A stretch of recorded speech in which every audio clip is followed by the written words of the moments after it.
Özüm Alışar'ın turunu oldu. Kesin Kıraç. Bu жерге келгеннің себебі немерелер мектепте оқышат.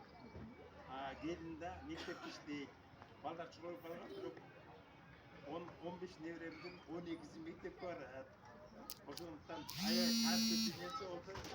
Жакшы нерсе болду. Атайын ат артып Баткенден келген Абдрайга аябай ыраазычылык. Себеби дегенде бул киши да делегат болгон ба биринчи курултайда. Мен да болгом делегат.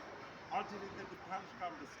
Ал ушул кишинин таасирдүү сөздөрү угуп отуруп көп нерседен артта калганыбызды айгинелеп калды. Ошол үчүн балдарыбыз, кыздарыбыз, ата энелер бардыгы окушубуз керек.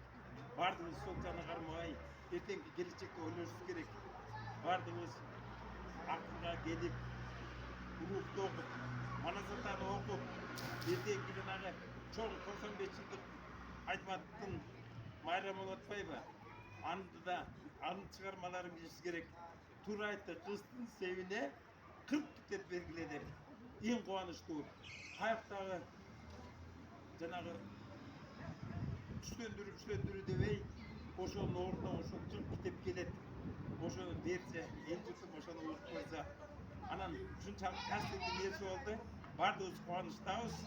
Бул кишилердин жана эле бул ишimiz Бектур агай, Базарбай, бардыгы келгендерибизди сыйынчылык менен кабыл алдык. Ар бирибиз өзү бүтүп калбаса экен деп да отурдук. Себеби убакыт ушунчалык тез өттү. Өтө таасирдүү болду. Ошон үчүн Казакстан бүгүн майрам деп койсок да болот.